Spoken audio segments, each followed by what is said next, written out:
Hey y'all, I'm Shayna and I'm back with another review. This is for Ready to Love Season 7, aka Season 8, because y'all know I include that resort season, okay? Episode 3, and it's titled I'm a Smoocher. I think Miami Season 2, Miami is giving what it's supposed to give. It's giving what it's supposed to give for me. I'm enjoying this season so far.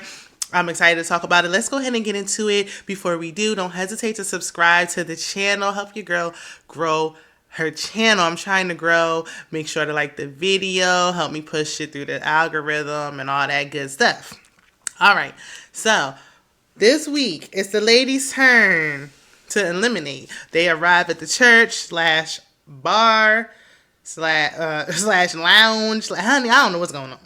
I don't know what's going on. I don't feel comfortable being in no church with no bar. But I'm glad that this season the women and the men are actually sharing the same lounge. No more gone are the days of the ladies sitting at some restaurant in the back, with some raggedy chairs and stuff, or at the backyard barbecue. Honey, we in the lounge with y'all. They was getting better, but we was never up there with the men. You know what I'm saying? Now we on even playing fields, as it should have always been. So Tommy wants the women to be vulnerable this week and take the fellas on dates, showing parts of themselves that they wouldn't normally share this early on, while dating. So we start off with Mercedes. She plans a fitness studio type of day. We, pretty much always have those when we have group dates. And it's called Kangoose or something. They had on some, look like rollerblades or some bouncy things on the bottom. They was jumping up and down. I don't know what it was. I don't know. And neither do the men, because it was her, Sue-Ann, Mark Anthony, and Blake. And Blake was like acting like nope. He wasn't even open to seeing what it was. He didn't want to do it. But the men gave in and they did it, of course. I think the group dates this episode were nicely matched. They made sense because we know Mercedes and Mark Anthony were vibing. We know Blake and Sue-Ann, had something going on. So it made sense. It wasn't too many people like it normally is. Normally it'd be the whole cast. Like, come on, that's too many. It was just a little double date. So cool. Everyone looked good. Physically compatible and whatnot. For me, I'm rooting for Mercedes and Mark Anthony. It's early. And they be making me look crazy early on. I'll be having to, bite my words and everything. I'll be like, I'll be scared to say it. But right now, I am rooting for Mercedes and Mark Anthony. I think, with the whole flight attendant / pilot, they got stuff in common. They look like they would be a couple in real life to me. So Sue-Ann and Blake have a one-on-one after they get done working out. Mind you, the instructor was intense. Like, she wasn't letting them get all cute and stuff. Like, nah, you gonna come to my session, you gonna work out, okay? So they were having a one-on-one, and we're actually seeing a more flirtatious side of Blake. Like, he's opening up and he ain't going deep or nothing, but he being flirtatious. And I was wondering in this moment how Sue-Ann feels about the kid situation and him not wanting any more children. I don't know if she has children. I don't know if she's okay with it. Like, she just seemed like she going with the flow. I don't know if she's just trying to stay on the show or if she really actually do like him. I don't know. Mercedes and Mark, they dig a little deeper. They're actually having more intimate and detailed conversation. She said her last relationship ended a year ago due to infidelity on her ex's behalf, which resulted in an outside loose baby. I hate it for her. I'm glad she got up out of there. And I really hope that Mark Anthony's player days are over with at this point. Because he said he's a former player. Well, he don't call himself that, but that's what he was alluding to. And I hope it's done with, because after she been through that, she don't deserve no more heartbreak. I'm just saying. So back over there with Blake and Sue-Ann, he said he's been, already, he already been married, divorced, had children. He already did the whole thing. So his happy ending, he's not looking for a fairy tale happy ending. He's done with that. She seems fine with that. Like, she went back to surface level flirtation. She seemed cool with it. So she might be his best option, because she don't seem like she want nothing too serious anyway, or at least not with him. Not right now. Cynthia and Andre have a one-on-one date. So yes to the one-on-one dates early on. Yes, please keep them coming. The curl in the front made an appearance. Like, he is not a bad looking man, but I don't know what the curl's about. I think he does it to stand out. Like we're gonna remember him because it's like Andre. You know, 5 seasons from now, we're gonna be like, who Andre? Oh, the one that had the little curl in the front. Yeah, like we're gonna remember him. But get rid of it. It looked like a tag sticking out of the back of the shirt. Like you just wanna, you know, yeah, like get rid of it. Otherwise, you know, I'm starting to like these two together. I am, but I wanted to see where him and Jeffrey was going to go. But whatever, it ain't about her. It's about them. So they painting, and Andre shares that he likes soft women because we know he likes to tell us that he's an alpha male. Okay? He makes it known. He makes it clear. Cynthia says she's soft on the inside, but she had to put up a tough exterior. You know, everything she's been through. We know she's a single mom and all of that. So she felt like she had to put up this tough exterior. She opens up about, you know, wanting to let her guard down in a relationship and how she had her guard up in the past and it hindered her previous relationships. So, you know, she really gets emotional. She begins to cry and, you know, she's showing her vulnerable side. She understood the assignment. So Andre wants another date. And Cynthia called him Dre and even said he's the one. I said, oh, snap. Uh-oh, Jeffrey. Moving on, we see Corvea. She's meeting with Fabrice, and she looks excited about it. And I was like, girl, what?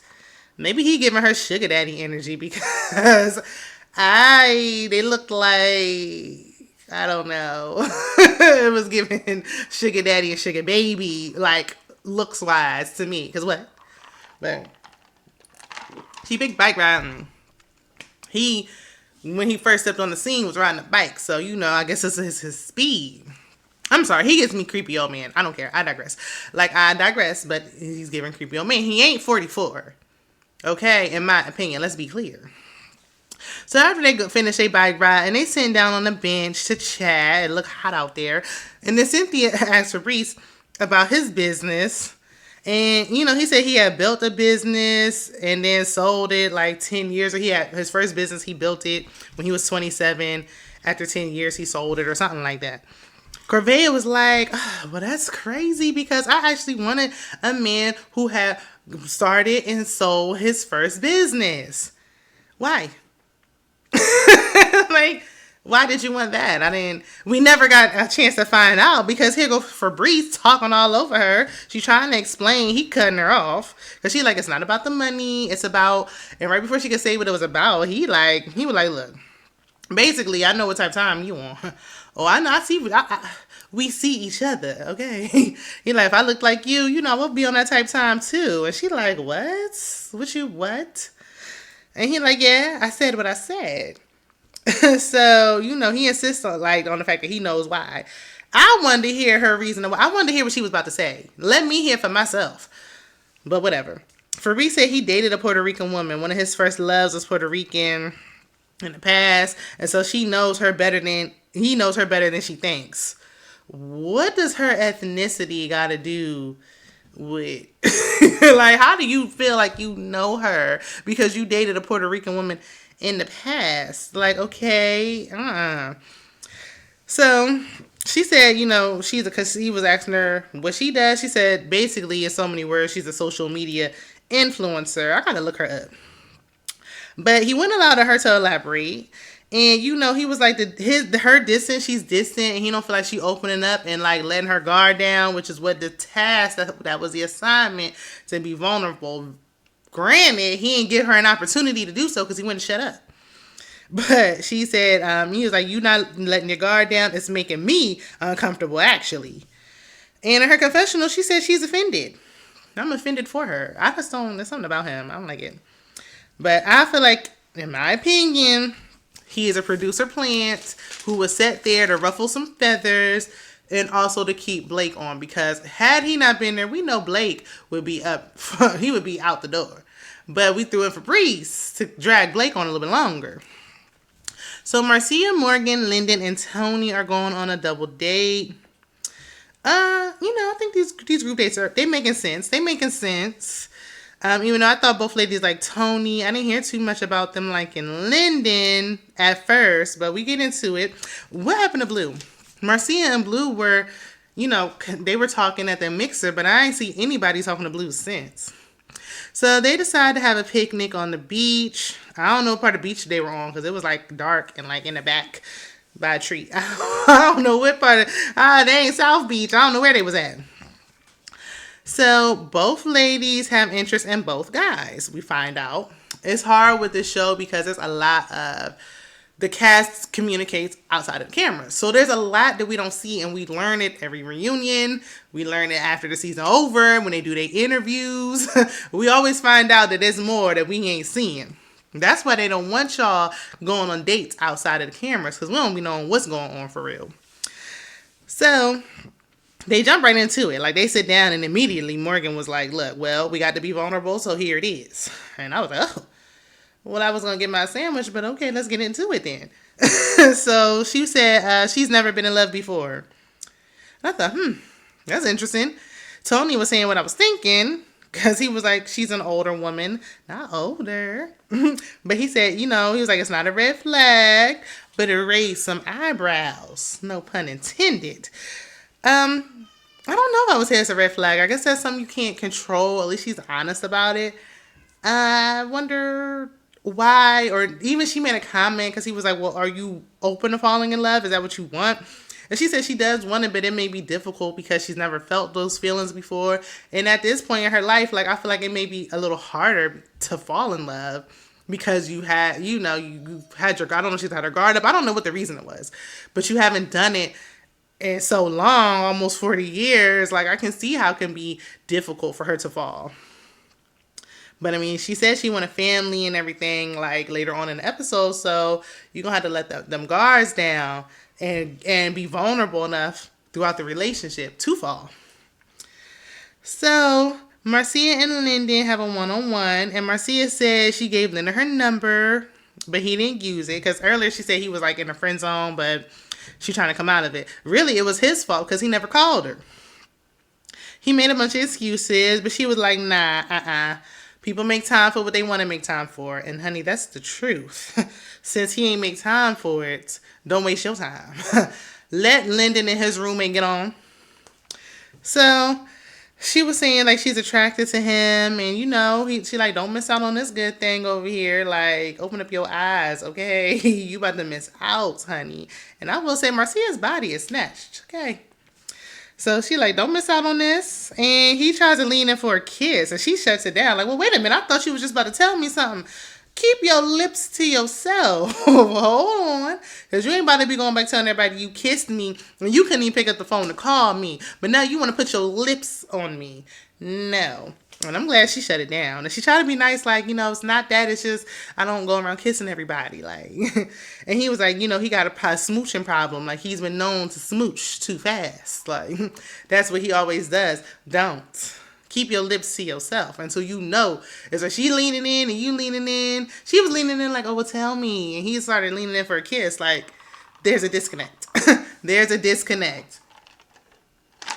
So back over there with Morgan and Tony, he was like, look, they started talking about religion again. And, he was saying, like, all the things he would do. Like, I'd rub your back and your feet and whatever. I don't know. I'm picking up player. I'm picking up player vibes. But I don't want to assume it's too soon. So I'm going to give him a chance. But we going to see. I just feel like they really, like, talk about religion a lot. And I want to see if there's anything, like, outside of that. Is there anything else?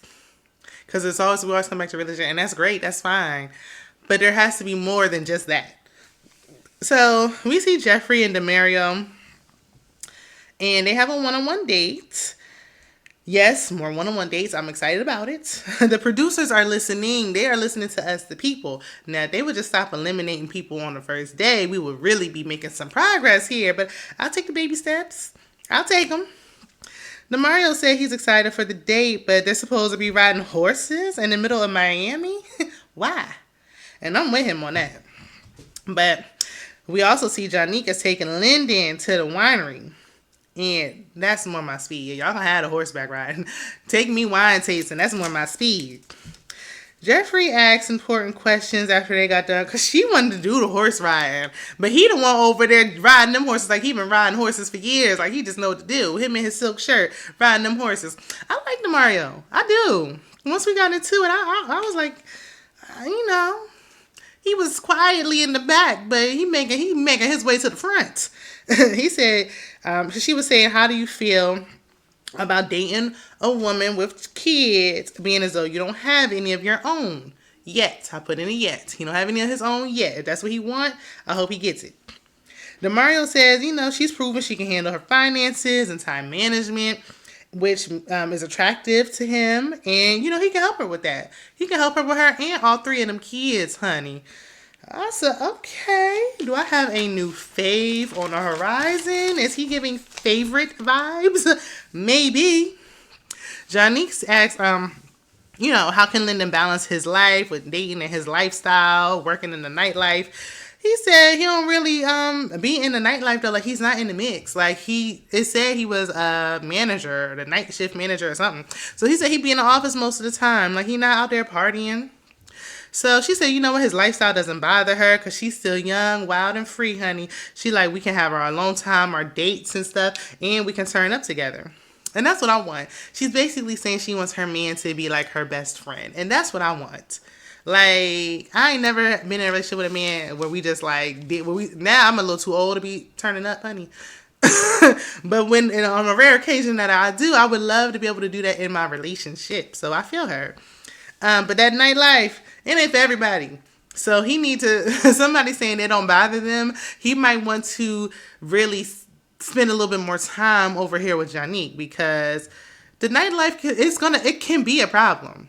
It might be a problem for him when he's trying to date. Everybody can't handle that. I don't think I could. Everybody can't. So, she said she shares because she's talking about the assignment and the task at hand. And so she wants to be vulnerable. She was like, you know what? I compare the men I'm dating to each other.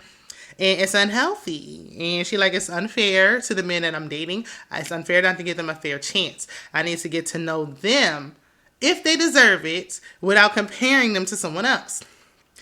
I'm glad she knows. The first step is, is admitting that that's the issue.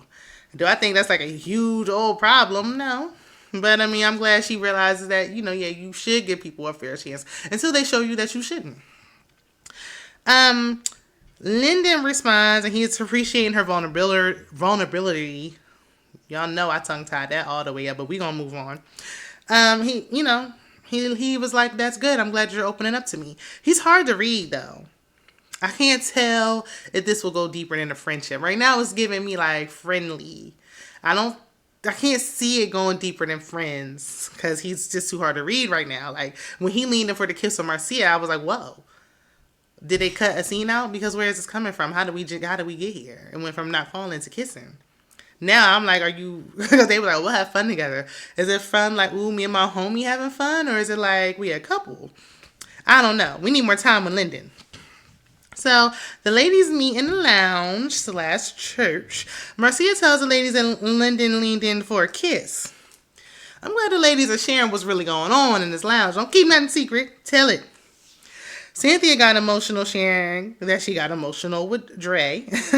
And honestly, Andre just asked her a question. Like, he just made a statement like he likes soft women. Like, can she be soft? And she, like, broke down. I feel like she's been wanting to open up. Like, I think she's been wanting to get to this point. But she didn't feel like she never felt comfortable. So I'm glad that Andre is giving her a safe space. He seems like he's a safe space for her where she can feel comfortable opening up. So I like that. Jeffrey said Demario gives husband energy. Yes. It's funny because Andre was saying she gives wife energy. She's saying Demario gives husband energy. I mean, that was a good answer. So, I mean, yeah. I don't know what's going to happen next week. But for now, I like it. Some of the ladies don't like the fact that, because he like, we got to find out who y'all not feeling. Some of the ladies don't like that Fabrice is overly sexual. I can't stand it. Y'all know I don't like it. I don't like it. I was talking to, people about it. Men feel like, oh, what's the issue? Like, sex is important. Sex is important in a relationship. But we got to get there. hi, what's your name is not the time to start talking about sex. Like, hey, nice to meet you. Ooh, I want to see you back soon. Like, what? Get him out of here. So, I mean, it's just inappropriate. There's a time, place, and when we are to that point, then we're to that point. But ain't nobody on that point with him. Jeffrey tells everyone that Blake is smothering her and that he told her he hates he even got to go through this process because he feels like she's his person. I've never even seen them interact. I haven't seen them have one conversation. Now, I think they made sense because he has 3 kids. He don't want no more. She has 3. But because everybody was like they should get together because he don't want no more kids. And she already has some. So she may not want more either. He would have, her kids are young. He would have to be involved with them though. So it's not like you getting away scot-free and you just kidless. You're with somebody with kids. People always say like, oh, especially women. I don't understand some of these women. Oh, I don't need you to be a father to my child. I don't need you to raise. That's my child. That's my responsibility. Are you crazy? How you going to be serious with a man, live with a man, marry a man, and your kids is in the house, and the man don't got nothing to do with the kids? Like, he just walking by ignoring the kids? No, he's going to have to be a father figure. So that does not make any sense to me. If you're going to be with me, you're going to have to eventually plan on taking on that role. If that's not something that you can see yourself doing, you're not for me. But she says Blake is being overbearing, and it's turning Jeffrey off to the point that she put him in her bottom. Oof. Suanne is taking it back. And she like, look, I'm not getting that from him. Girl, open up your ears. Take the blinders off. Pay attention. He worried about Jeffrey, according to her. I wouldn't say like, hey, you know, completely take her word for it, but find out. Like, dig a little deep. She don't seem like she's telling those stories to me. Like, find out what this is about. Because you thinking y'all all in, y'all locked in. And he's up there calling somebody else at nighttime saying, look, I don't even want to go through the process. You know, I'm ready to love you. Okay? I don't know. Tommy tells the ladies about the second chance lifeline. So we know ain't nobody going to be using that yet. We got to save this for when we get close to the end of the season. Marcia meets with Fabrice. He's in the bottom. And, you know, he immediately admires her cleavage. And it makes her uncomfortable. But I'm going to give him this. I'm going to give him just this little bit. Because he said, well, because she was like, ooh, I feel like I need to cover up. And he was like, no, you wore that shirt for a reason. And she was like, yeah, because I like to look nice. You knew you was meeting with Fabrice. Why do you got the girls out? Like, don't act uncomfortable now. You know what kind of man he is. That's why he's in the bottom. Like, that's why y'all made the decision. So why would you be having your girls out? I don't know. Anyway, Suanne meets with Blake. I think that was better. Unlike when him meeting with Z, when it was obvious, like, it was like, okay, this could be a date. Because she's like, oh, we haven't had our one-on-one time. Honey, he ain't falling for it. He know what's up. And that's the problem. They be knowing, like, everybody knows, like, okay, I know that, you know, y'all met with Tommy in the lounge today. So it's like, if he knows you met with Tommy in the lounge, he knows what's going on.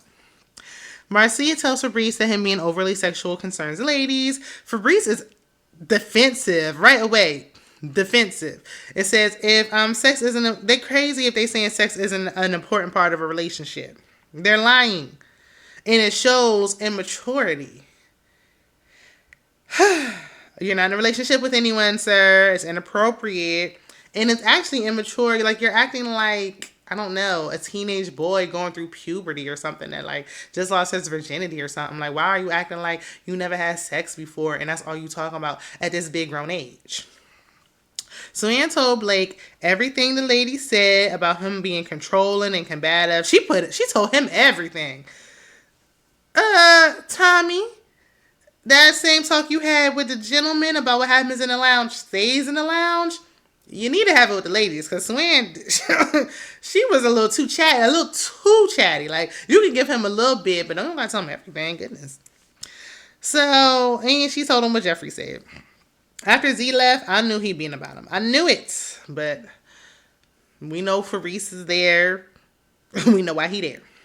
So Marcia told Fabrice he's not ready to love. And then she offers to give him a hug. Why? I mean, you can be nice, but you don't gotta, like, don't wrap your arms around me, Mr. Overly Sexual, sir. But he said he thinks it's a cultural difference. I don't know. Is it? If y'all from Paris or whatever, let me know if it's a cultural thing, because I don't like it. Don't let him fill you up anymore, Marcia. Blake seems like he's trying to get back. He's trying to get some get back from Jeffrey. He seems upset because he like now, because she knows she told him like he's still ready to left. So he like, well, now that I heard what Jeffrey said, like, oh, now my guard gonna be up even more. Now I'm gonna be even worse. Now y'all really, really about to see me act up. Okay, you gonna see me acting up. He don't like what she said, so. Swim, because she like, I hope he doesn't, mess it up and go home because I want him there. I want him to stay. Why? Swim, come to the front. Come to the front. Why do you want this man to stay? Like, his personality ain't really... Why do you want him to stay? If you want him to stay, when he get eliminated, self-eliminate and go off into the sunset with him. But honey, it ain't really you. Y'all ain't talked about nothing deep. Y'all ain't got talked about nothing, no long-term nothing. So why are you fighting tooth and nail to keep him on there? I got to see what he gonna say to Jeffrey next week. I got to see, like, next week need to come on tomorrow. But let me know what y'all are thinking about this episode down in the comments. Be sure to like, comment, share, and subscribe. Tell a friend, and I will see you in the next one. Bye.